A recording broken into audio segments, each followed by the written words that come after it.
Good morning. How are we doing? What was your assessment on how you played on offense against the Chiefs, particularly in the second half? We're inconsistent would be my thing. I mean, we can't turn the ball over the way we did. You know, we were I felt like when we got the first drive of the second half and we went, whatever it was, 80-something yards and scored a touchdown, I said, okay, we're back on track. You know, we were better in the red zone. So you felt good about it. But the big thing for us, just like I said, against a team like that, we just can't turn it over. Do you feel like the turnovers, panic isn't the right word, but maybe trying to do too much, trying to do too quickly? Was that kind of the root of some of those turnovers? Yeah, I don't know if you could say that. You know, that's probably. I don't think at the time. You know, I can't remember exactly because you've already moved on to the next opponent when our first turnover was. But I didn't feel like it was at that point. We were in the game and we were moving the football and we just scored. So no, I didn't feel like that. What do you hope to see from Brandon Oliver with Austin Gill with his injury? Well, you know, we'll get a chance to see him. I tell you what, he works. He's been looking better and better in the practice the last few weeks. So it's good that he's been preparing, and then we'll get a chance to see him step up. So you know, he's a little bit of a known commodity from the standpoint of having played in a game, having had experience, and he did a little bit for us earlier this year. So I know he's really excited about this opportunity, and hopefully it'll go well for him. Coach, what stands out to you about the Jets defense? You watch them game? They're a physical group. They play hard. They got some young, talented players. So, you know, it'll definitely be a challenge. Because I think you guys finished there winless when Hunter had 5 or fewer targets, and I think only 1 loss when he hit that number or more. Is that just coincidence, do you think, or is there something to that? Well, I don't know. I don't know how they classify targets, to be honest with you. You know, I bet that if we sat down and looked at the plays that were called that were supposed to go to them that didn't because of coverage or that would pretty much say, no, that really doesn't matter. Because, you know, when you say something like that, it makes it sound like we were not trying to get him the ball. And there's been many times where, you know, earlier in the year, there was comments from some of you guys about, well, you didn't try to get it to him. Well, we called 7 plays to him, and, you know, they didn't go to him. So, well, you know, I mean, once again, I'm not being critical of that. I mean, that's what you do. I guess you can question it, but is it something maybe more where it's the best version of your offense is that maybe what that number says is the best version of our offense is when the ball gets to him on a regular basis? No, I think once again, just trying to clarify that a little bit. I think it's more driven about what the defense does. I mean, you know, what do you want us to do? Throw it at him 15 times and not throw it to Keenan, not throw it to any of the other guys? You know, we're about trying to complete it and move the ball down the field. And for a 4-week period before Kansas City, we were doing it better than anybody in the league. So, you know, it's going to spread around, and sometimes teams are going to try to take certain players away. So I can just say this, you know, when we plan every week, we always have things that we think or we're trying to get to Hunter and all of our guys. It just don't always work out that way because we can't control what the defense is doing. Do things change without him on the field a lot for you guys, or are you just kind of able to still do the same thing?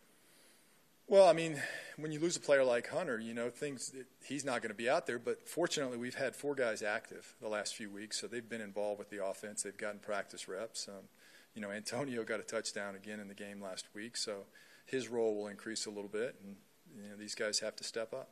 Do you feel like with Antonio, because he hasn't played a lot of snaps, you know, for a prolonged period, that maybe he's a little fresher for these last 2 games and will be ready to go? Well, I sure hope so. That would be good. Yeah. You know, I think that to me, he's a true pro. He works hard. He's prepared, and when he gets his opportunity, I think that hopefully it'll work out great.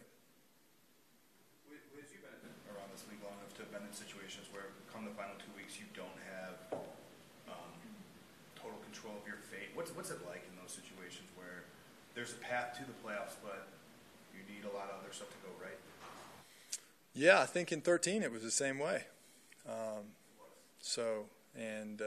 Yeah, I mean, listen, the way the league is now, and if you look at how many teams are still in consideration, you know, that's the way the league is. That's part of it. So you have to control what you can control, and that's, You got to try to win your games. You know, it's not easy. It's never easy in this league. Everybody says, well, just win the last two. I mean, it's hard, man.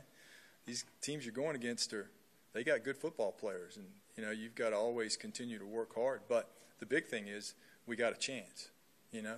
So that's the big thing. So you're saying we got a chance. I'm good with that. When you guys were sitting at 0-4, you didn't maybe think you had a chance that you had last week before things didn't work out against the Chiefs. What's impressed you the most about the attitude of this team being able to stick together and play their game to try to give them a chance? You know, I've been at like was said a minute ago, I've been in this league a long time, and I've been on teams where it didn't start great and it was tough. But it's a credit to our players, and Coach Lynn's done a good job with these guys, but the way that they kept working. You know, I think I've said this a couple of times. In those first 4 games that we lost, you know, there was probably 2 there we should have won, another 1 that we could have won. So, you know, we were in those games. So it felt like we were a team that could be decent. We had a chance. And but until you get that first win, you know, it's hard. So we finally did it. But I think the guys as a whole, we've got good leadership on this team. Got some veteran players that have experience, that were really positive in their attitude and how they worked. And I don't think the way that they went about working ever changed. So that really helped us. How did they come out of last week's loss, and what did they say to you about it? Was it just shooting themselves in the foot, but they still believe in their best game could beat anybody? Yeah, I mean, I think, you know, you look at what we did the weeks previous to that.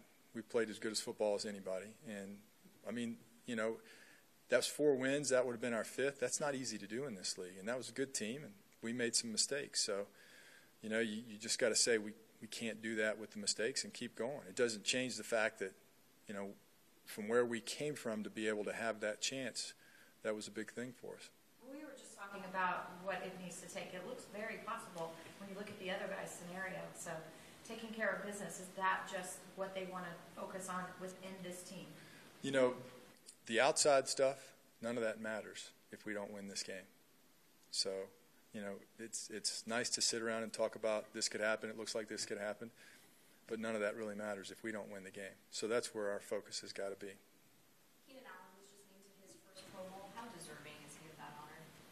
I didn't think he deserved it at all. I mean, what, he's got 90 catches, you know, over 1,000 yards. Nah, I thought he should have had at least 100 before he'd get consideration for that. But he's worked very hard. You know, when I first got the chance to be around Keenan back in 2013, just to see where he's come to this point, I'm surprised that it took this long for him to get there. Some of it obviously is because of injuries, but he's really done a great job. He's worked very hard. I think he's a big part of the reason, obviously.